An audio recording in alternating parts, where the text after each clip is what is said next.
fermented cacao for drying. Ito 6 na araw guys, 6 days of fermentation. Mixing and turning and changing box every 2 days. Then for 6 days today, diretso na natin sa dryer. This is goes to dryer all the way.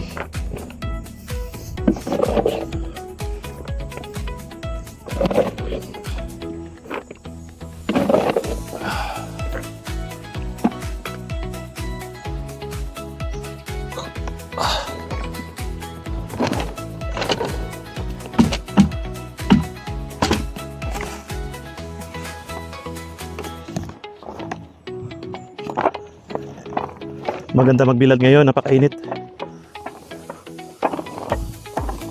Mamaya na natin hawakan guys. Naghahakot pa tayo. O konti lang to pero maganda. Basta mainit ang panahon, maganda mag-ferment. Sa tag-ulan, di siya. Pakahirap mag-ferment sa tag-ulan guys. So kinakama ito guys ha. Pwede kayo mag-gloves.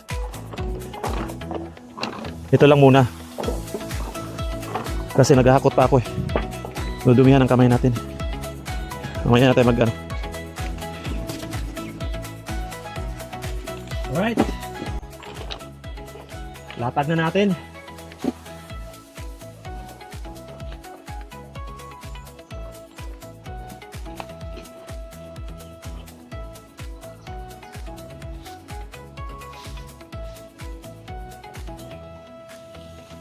So hindi na po hinuhugasan ng fermented beans, pero kung gusto nyo hugasan, pwede rin.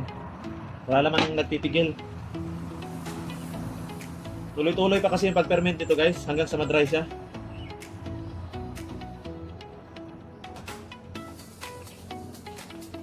Ano pa diferensya ng hinugasan? Mawala na to mga ano niya. Ito. Mga basa-basa niya. Mawala na yan. Then mabilis na siya matuyo, pero yung process ng fermentation, hindi dapat hinuhugasan hanggang sa matuyo siya, hanggang sa drying.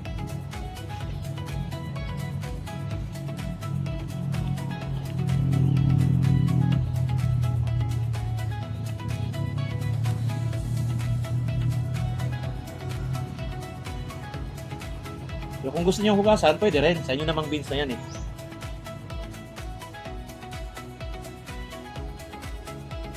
Pero sa mga standard na fermentation, wala lang hugasan kasi tans ang binibilad araw-araw, di ba? Then iba na ang lasa noon.